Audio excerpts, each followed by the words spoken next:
Architectural Builder's Supply is pleased to present you with this recording of the technical question that is listed in the title of this video. This call may be monitored and recorded for quality assurance. How are you? Good. I just had a question regarding hollow metal door. So I have, I'm getting into repairing and replacing hollow metal doors. I'm buying everything I might need to facilitate that. And I think I need some hinge reinforcement plates just to keep in stock, maybe 4.5, maybe 4-inch. And I was seeing if you had any suggestions, because you're kind of like the door expert. Do you think I might need any other things on my service vehicle that I'm building out? Besides like a door tote and like a dimple tool, so on and so forth. And what type of doors are you going to be servicing? Hollow metal? Hollow metal primarily, and maybe wood. Well, when it comes to hollow metal, I would certainly have some self-drilling screws with a size 12 head with a bigger size 14 body, self-drilling points, flat undercut head. I would have those screws on the shelf in the service vehicle. When it comes to wood doors, I would probably have some steel shims that are meant for wood doors, meaning fire-rated doors so that you can properly shim them. I would certainly have shims for steel doors as well, and I would probably keep some like 28 thousandths and some 60 thousandths thickness. I'd probably have some of those. Obviously, I'd have a box of hinges, and then odds and ends of the other hardware that, you're on the job and you're replacing a hinge and you realize, well, the closer's leaking oil. To have one, that'd be a good idea. Yeah, like have a couple, maybe some Arrow or some, 40/40 kind of knockoffs or something. I would definitely have a 1600 series or a knockoff of it. I'd have a 4041 knockoff or a knockoff. Maybe a Yale or a Norton 7500 because you do bump into those, or an 88,000 series from Norton, you'd bump into those. But you're going to bump into the Doormatic or Falcons now, the SC 61, 71, 81. Okay. But those screws we sell a lot of. And then the other thing that you might want to investigate are templates. So we stock a lot of the major manufacturing line of aluminum templates. So the client says, yeah, I need, access control, right? So if you're not learning about how to integrate access control, you're already a dinosaur. So being able to slap a electric strike onto aluminum storefront, you're going to need to be able to do that.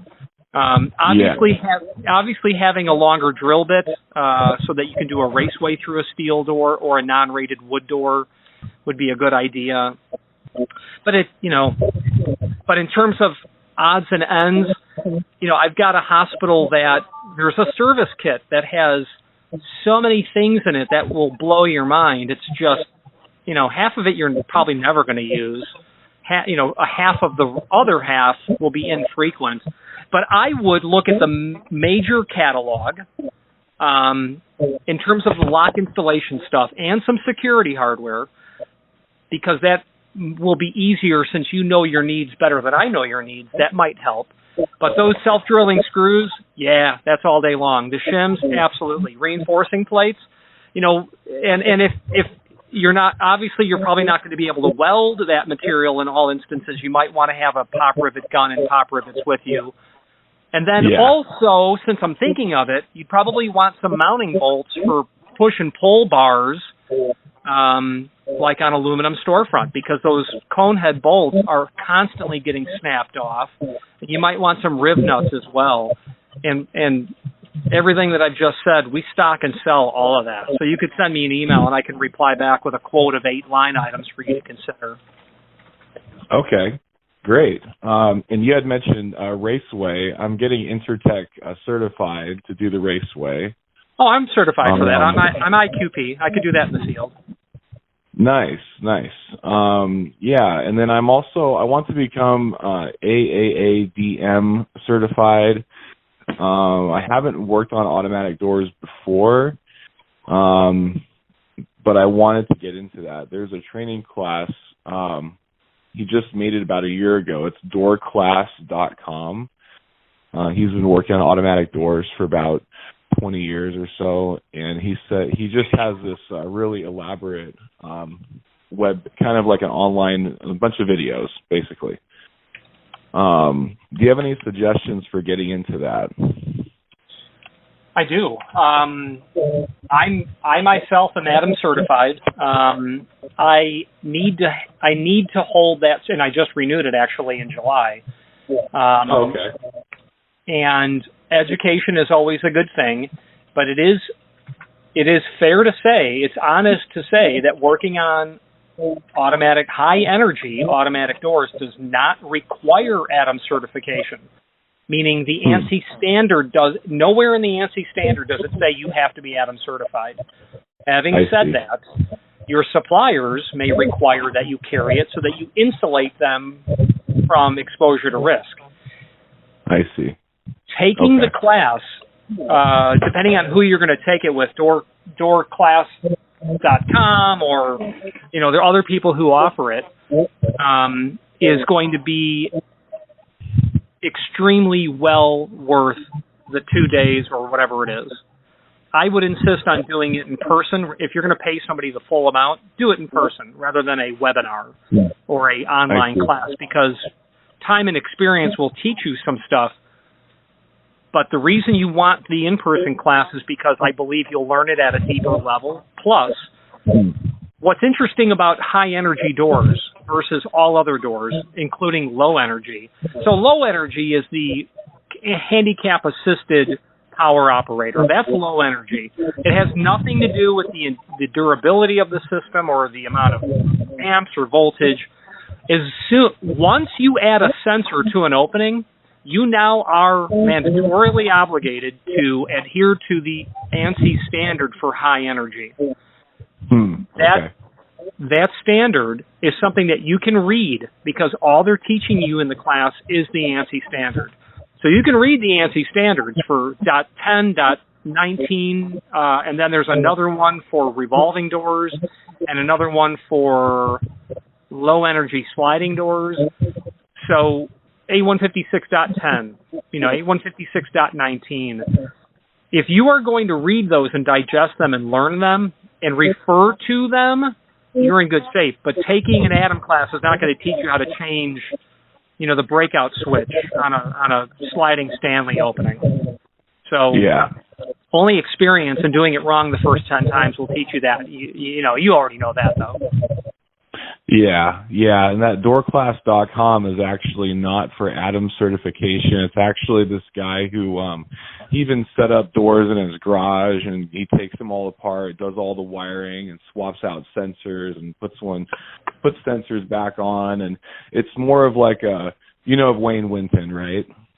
Are you familiar with him? I think the name's familiar to me. He teaches like locksmith classes with kind of like a real world approach, where he's like on jobs and stuff, and he does videos. Oh yeah. So the doorclass.com is sort of along with that kind of theme of learning. So I'm gonna take what you said, and then I'll maybe create some sort of list and email you. What's your email address? Sales, SALES, at A as in architectural, B as in builders, supply, SUPPLY, .net.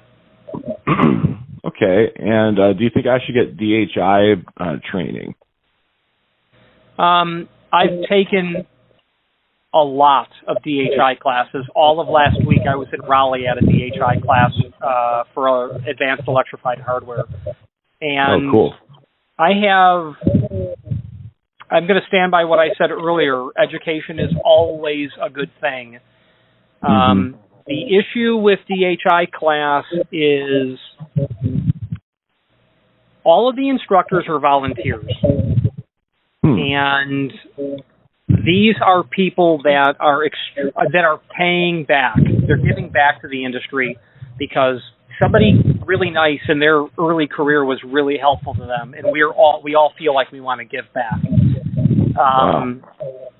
The issue, though, is that sometimes the curriculum gets a bit slow in the class. So it's literally, you move at the pace of the slowest person, it seems. And a lot of what you're going to go through is lectures. So of the 5 days last week, 2 of it was them just reading out of a book. Now, that's the curriculum. That's what you're signing up for. I have no way to tell them how to change the curriculum, but I could have sat at home for 2 days and read a book. What I need to know is where the negative wire goes.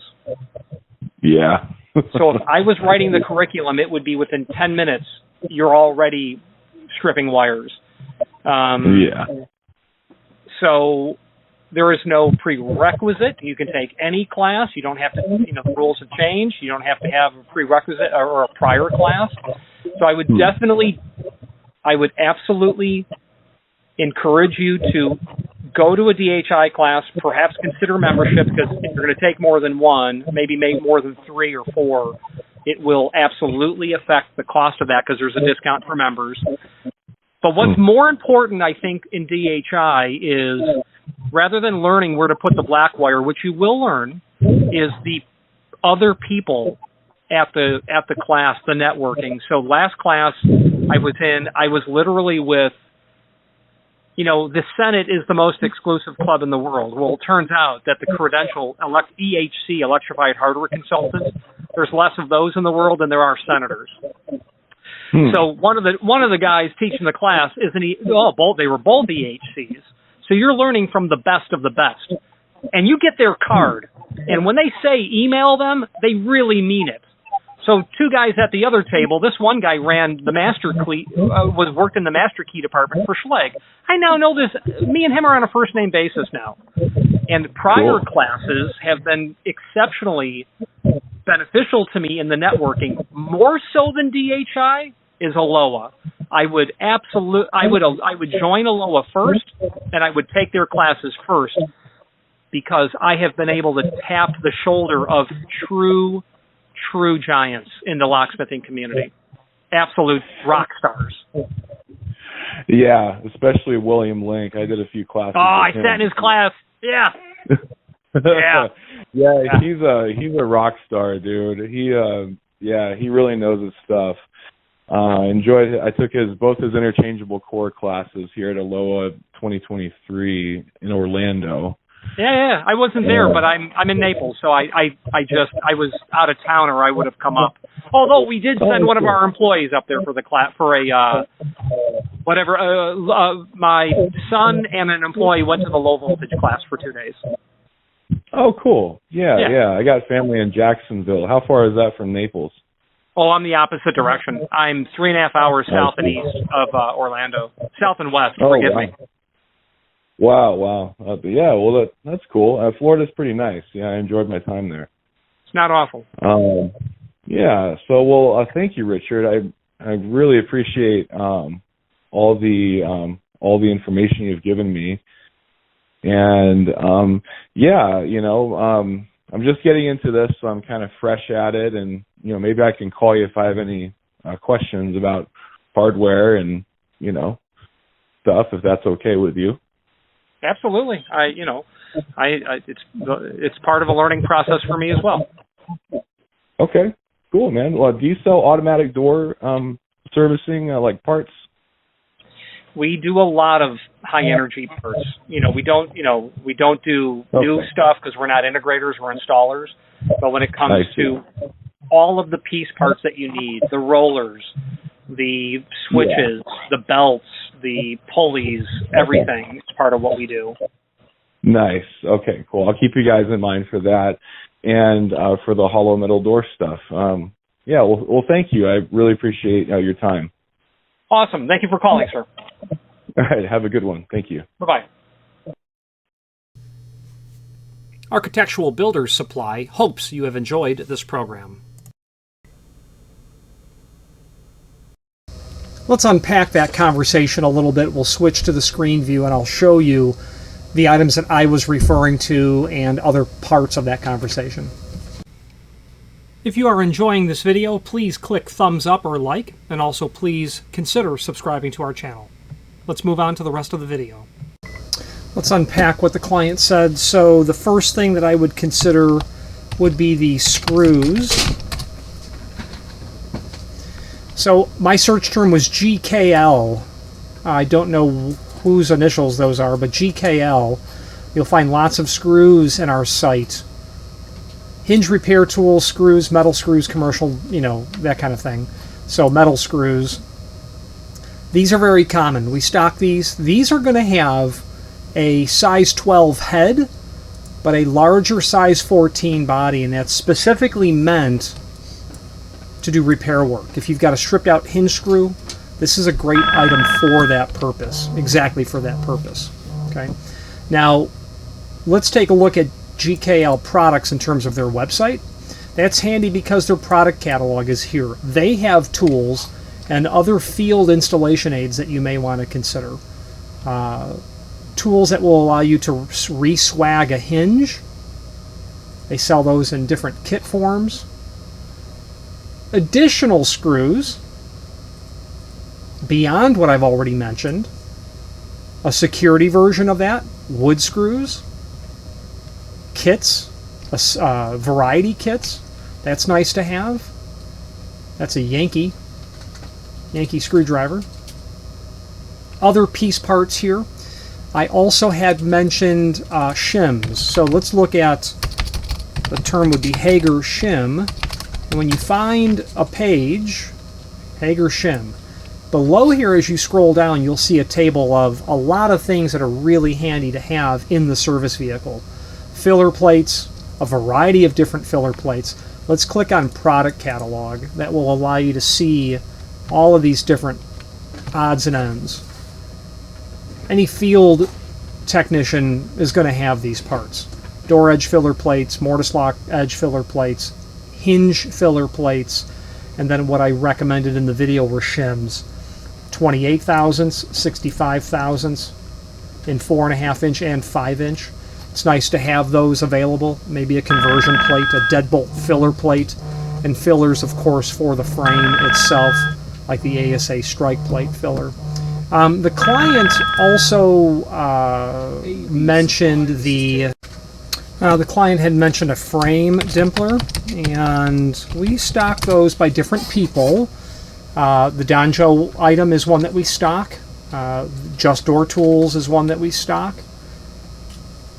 There are others. It's just not under frame dimpler. I had mentioned Major Manufacturing. Let's take a look at Major. So when you find an item by Major, click on it, then click on the More from Major, and then fire up the product catalog. I don't know if Major makes a dimpler.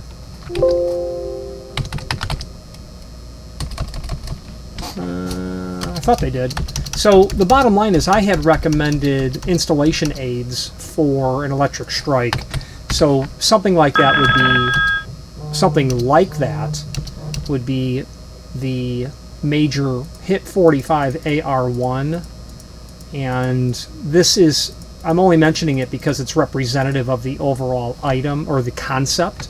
This is a CNC milled assembly of aluminum that you're going to attach to the jam, and with your router you'll be able to prep an electric strike right into the jam. So having the ability to quickly and efficiently and very cleanly and professionally prep existing doors and frames for hardware is really important. I mentioned access control, and as I had said earlier, if you're not learning about low voltage, you know, how to wire something as simple, not simple, because it's not simple, but something as easy to begin learning low voltage as a electric strike, where you'll have the four components of a circuit, which are power supply, the conductor, the load, and the switch.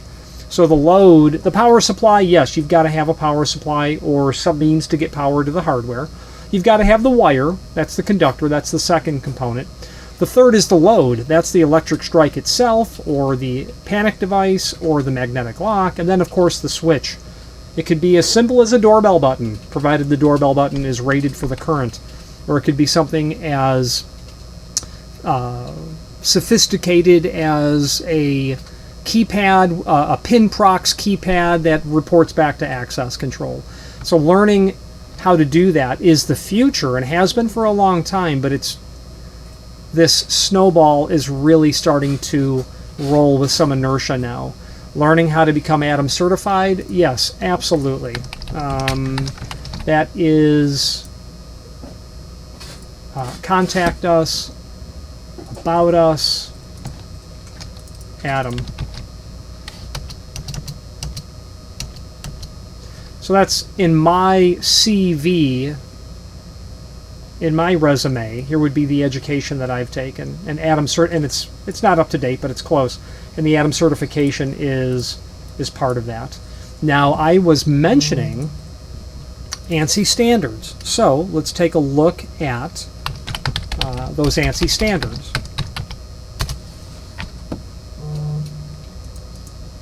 And on our page, the ABS manufacturer's page, you're going to be able to find A156.10. That's going to be the I believe this is the standard for high energy.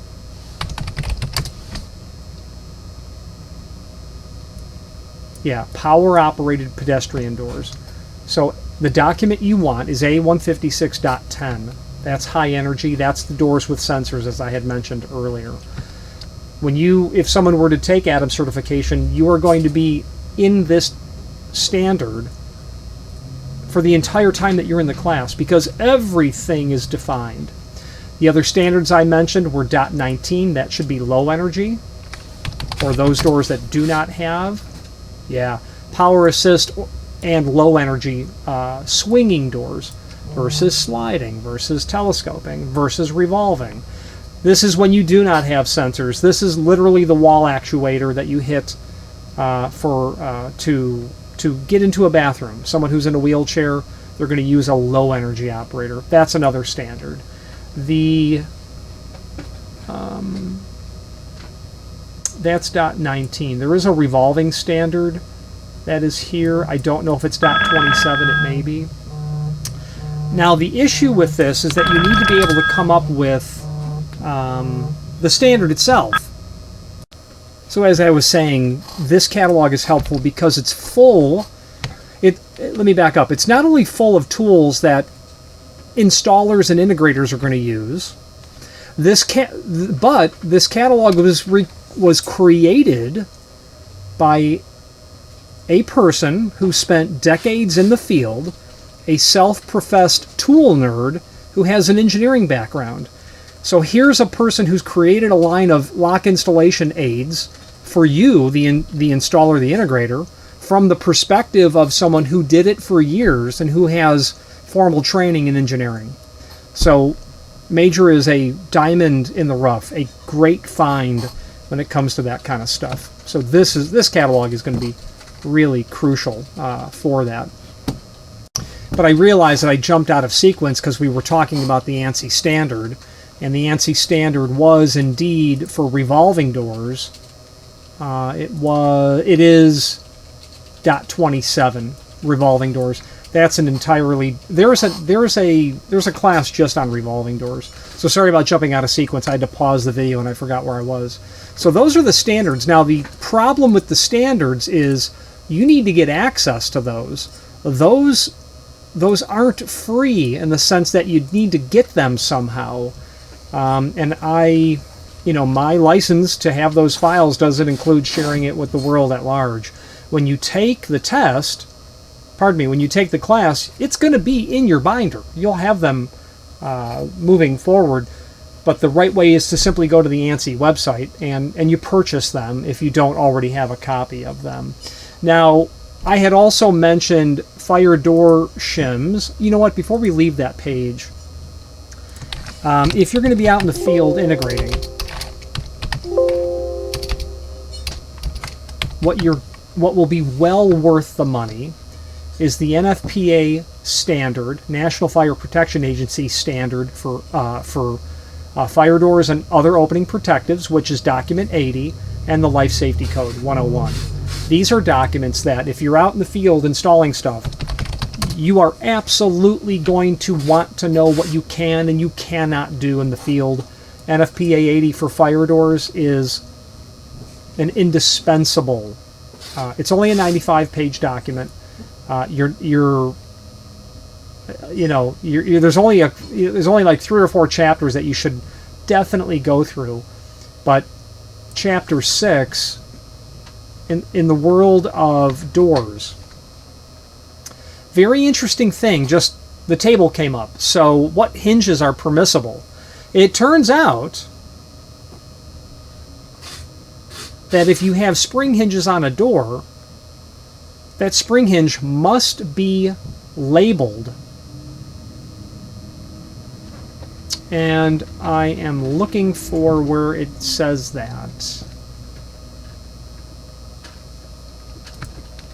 Spring hinges, chapter 6, 6.4.3.1.2.2. Spring hinges shall be labeled and shall meet the requirements of ANSI A156.17. We weren't in 17, we were in 10, 19, and 27. Now what that means is it has to actually bear on it evidence that it's been tested. So if we look at an LB 4310-450, C-450-600, that may be a bad, LB 4390 C-454-630. Okay.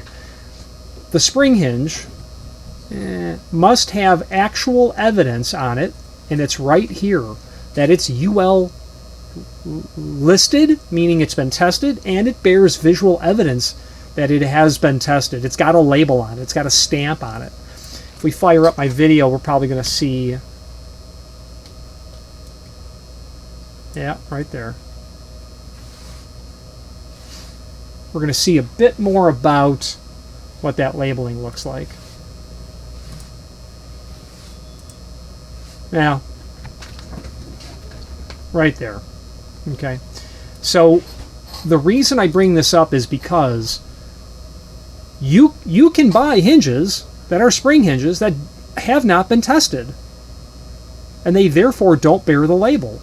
The point of all of that is, will you bump into that often? No, but in a career you're going to. But the underlying moral of the story is having the standard by which everyone is referring to when it comes to the playbook or the ground rules. You having access to it allows you to play within the rules. So the way that it works is NFPA 80, it's just a standard, but if it's been referenced and adopted by the local jurisdiction into their building code, this now becomes code. And that's just one simple example of what you need to know. You might, what that gentleman didn't mention earlier, he might get into fire door inspections. There's an entire section in here is what the 12 or 13 points are when it comes to a fire door inspection.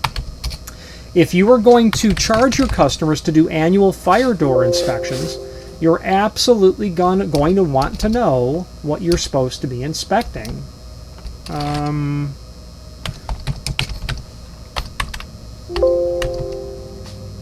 Let's take a look. So when we have the 80 standard open and you search for the word inspection, Chapter 5, Care and Maintenance, Inspection and Testing. So let's go to 5.2. 5.2, Inspection and Testing.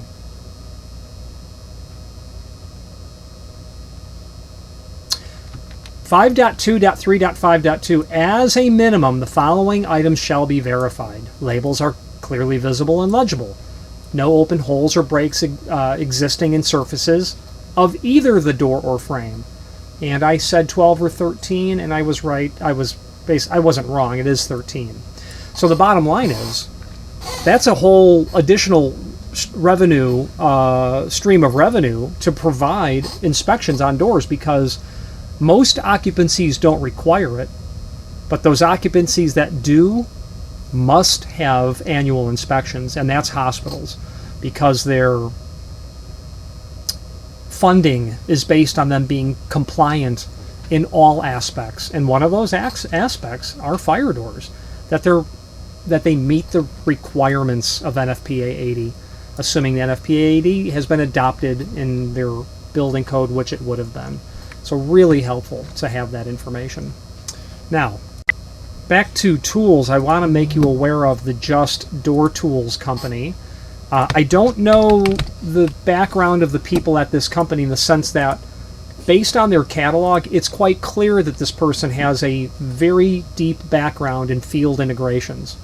The client had mentioned having a door cart, a way to move doors around. Absolutely. Just Door Tools is one of them. We also stock literally the door cart, I think is what it is. Yeah, door dash cart. So we keep those in stock. Really common and popular for us to sell these, having that available. Something else, if you were to get into the field prepping of doors, there are lots of tools. If you needed to add flush bolts to an existing wood door, the MFG 50 is going to be a tool that you will, even if you had to do a small quantity of doors with flush bolts, this tool will pay for itself immediately. So you'd want that. I've used this tool more times than I can recall. I own one. I've owned one for decades. You've got to really get into it. Obviously, having all the machinery, picking the power tool people that you like. If it's larger hand tools, I like Milwaukee because I've had good luck. If it's routers and woodworking stuff, I prefer Porter Cable. If it's something small and light duty, I've had great success with using Ryobi cordless material. I just can't kill it seems. So that's my experience and my opinion. So let's wrap up this video on camera. And while the original question was, what pieces of equipment should I have in the vehicle with me? We've addressed that, some stuff that I see that we sell to our clients. So clearly that's going into mobile work, van, service vehicle situations. And probably in closing, based on my experience, I would suggest that you not try to do a job that's physically beyond your capabilities, meaning the door is too heavy. It's really a two-person job. Or because you're only one person, you're working in an unsafe application where you've got a door that's not secured and you run the risk of it falling out of the opening while you are trying to set your tools up. So you don't want to put yourself in a dangerous position. Any questions on how to equip a mobile service vehicle, please feel free to reach out to us. And thank you.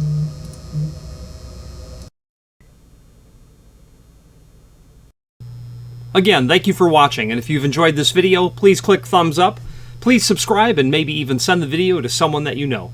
Thank you.